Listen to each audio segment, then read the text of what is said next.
Welcome back, Your Lake Fork Guide Nation. Another episode of Guides Network here today. And you guys saw Mr. Austyn the other day. We were leaning on him a little bit. We didn't get the full lean, we just did kind of like a half lean on him. Just a little bit. Just a little bit. Just a little bit. A little bit of a lot of 1-pounders. Yeah. We did catch a lot of little fish that day. We had a little bit of a little fish curse, but that's okay. Hey, we kind of covered all those techniques we were using the other day. We've covered here real recently on the Guides Network. But Austyn's been doing some different style fishing, especially on another local lake where you've been fishing a little bit. So we don't have a lot of fish catch footage from that, but at the same time I wanted to share this with you guys. I want to let him share it with you guys because I know what he's been doing. He's been absolutely smoking them on this deal. So today, Austyn's going to talk to you about the Magnum shaky head for offshore fishing.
What this is the Mag Shaky head, and this is made by Zoom.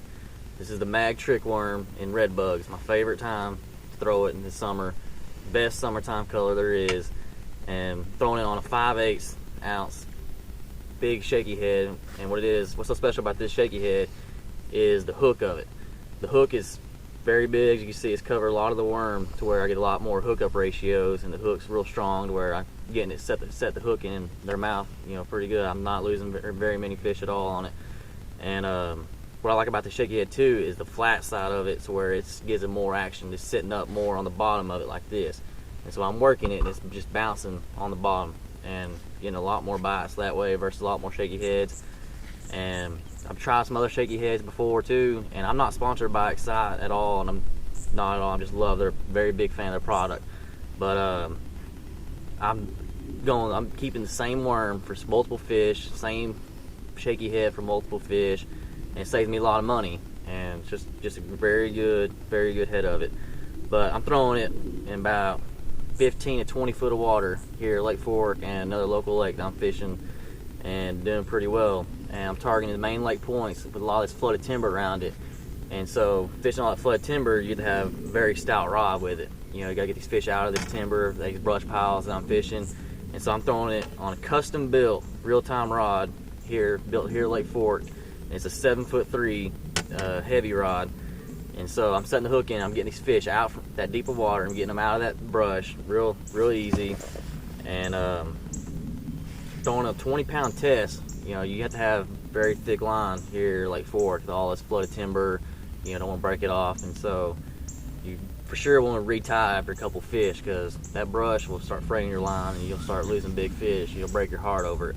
But it's red label, Seaguard 20-pound test. Just fluorocarbon. Just fluorocarbon. It's pretty cheap. But like I said, I'm going on a faster rod reels. It's a 7-1-1 loose speed spool. Like I said, it's a 7'3" heavy rod.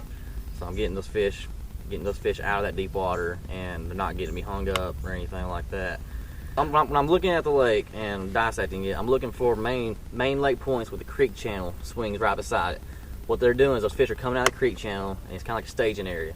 Those fish are coming out of the creek channel on those main lake points, and they're coming up and feeding, hanging out, and then going back out the creek channel and going going on out their way. So I'm hitting a lot of different areas too. So I mean, it's not like one point maybe on fire, another point maybe on fire. So it's a lot of covering water. But you mainly got to look for those creek bends, those channel swings, wherever that channel is close to those points is where I've been fishing and been doing pretty well. We've talked about it a few times on the channel. Do you like to look for the flat spots on top of the points or the flats next to the creek channel bends? Or are you fishing the actual drops and the slopes? I'm fishing the actual drops. You're fishing the drops. So like my boat may be in 25 foot of water and I'm throwing that bait in about 10 foot or so, and I'm dragging it off. You're retrieving that down the slope, and that's where you're getting bit is on the slope. Okay. That's where I'm getting bit. So sometimes I do, some days are slower than the others. If it's not working out like I have been fishing, but first thing I want to do on points to point is I do want to be in the deep part of the water, throwing it shallow, working it down off that point, off the drop off. And if I'm not getting bit doing that, then I'm going to do something else. I'm going to go at a different angle. I'm going to go sideways with it. I'm going to go from shallow to deep. I'm going to try to figure out which retrieve that these fish want the best. But usually, generally, it's I'm in deeper water. I'm throwing it shallow and working it down off that drop. So this is one of those techniques, and everybody that's watched instructional bass fishing videos has heard this before. But this is definitely one of those techniques. And correct me if I'm wrong here, but where a different angle can make all the difference. Absolutely. So you fish, the structure that you're fishing, you throw several different angles before you give up on it. Absolutely. Is that correct? Okay. And there's a lot of times too that some of these points that's got these channel swings, some of them do have brush piles, and so I'll graph these points and I'll figure out where these drops are, and I'll graph these fish. And what I do, I'll throw a buoy out. I'll mark these fish. I'll throw it way to the side, and I know in my mind that I threw that buoy, 10 yards to the right. So these fish that I just graphed, the school fish, are right here, and I can throw them at this angle and not get bit at all. But I come around the other side and work it the other way, and it makes a world of difference. I don't know what it is, but that different retrieves, and it means different catches, and it could be a world of difference, and could save your day, save your spot, and help you catch a lot more fish. All right, well, that's pretty good, buddy. You want to get up and kind of show us how you're working this bait to get a bite? I think I can do it. In here. So this is obviously not our main lake structure. We pulled in here to try and get out of the wind a little bit to help you guys on audio. But so when you pull up, let's just say this is a creek channel bend that makes a point, or a creek channel bend that swings into a point right out here. You're going to make as long a cast as possible up on top, get it as high as you can, and bring it down, right? Right. And what I'm doing is I'm reeling my slack in, and I'm just slowly dragging that bait. And I can feel with that big shaky head, it stays on the bottom a lot longer. And with that flat side, I can literally feel the whole bottom, and I'm just dragging it and just waiting for that fish to. I can feel them either chomp at it. I can feel them, whatever. That big shaky head makes a big difference, because you want to be on the bottom with a shaky head and let it working. And that heavier weight, especially on main lake structure where you might have a lot of wind, you're going to be dragging through some heavy cover, like you're talking about brush and timber. That heavier weight is really going to increase your ability to feel what you're coming through, right? Big difference. It's a big difference. You do want this bigger shaky head, especially fishing deep. It takes, it sinks a lot faster, so in turn you're getting a lot more casting on your spots. And like you said, here this time of year, and that wind starts blowing, then you can't feel a lighter shaky head. So you do want this bigger shaky head. And like most of these points do have shell beds on them, and these fish will be on these shell beds, and I can feel these shells too, or the hard bottom, or whatever. We talk about it all the time, looking for the crunch. Yeah. When your bait starts crunching along the bottom, get ready. But what you want to do with this, you make sure, sometimes the big shaky head or the big Magnum trick it's a lot of worm and a lot less hook too. So you do got to let them eat it too. So you may feel them chomp at it, and you just tighten your line, and you'll see them running with it, or you'll know when they got it. But you don't. Is there a certain count you give, or you just kind of have a feel in your mind? You just want to check them up, make sure they really have it? Normally I get the first bite, and that'll get my attention, and I'll start tightening my line up, and I'll start bringing my rod up slowly, and I can feel how heavy that rod is, the tip of it. This bait is heavy, but I'll feel how much heavier it is, and know I got fish on. But talk about the hook set, because I know, like with a lot of shaky heads, people kind of reel set them, ease into the hook set a little bit, but it's a little different because we got a big hook and a big weight. So how are we setting the hook when we do get a bite?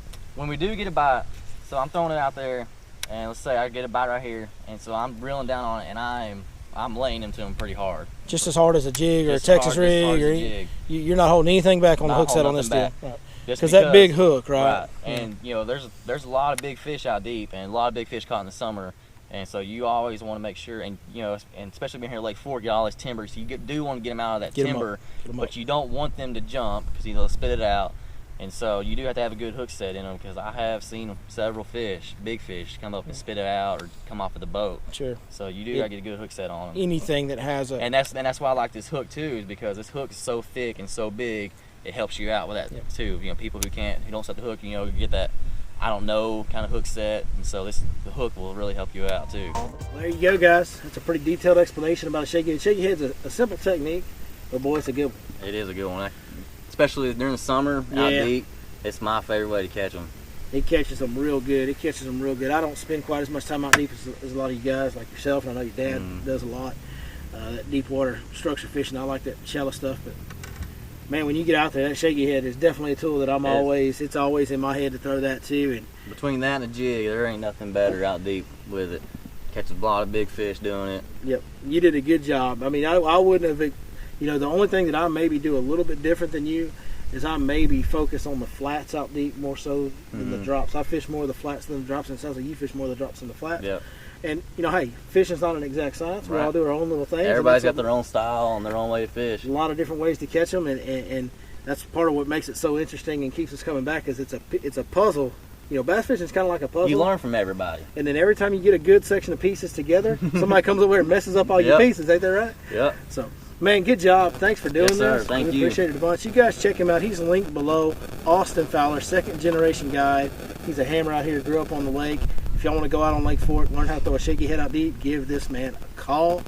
We appreciate you guys watching Your Lake Fork Guide as always. Appreciate you watching the Guides Network. We hope you enjoyed it. If you did, hit that thumbs up. If you want to see more, be sure and hit that subscribe button. It's right over in that area right there. And we'll see you guys next time right here. Where we at?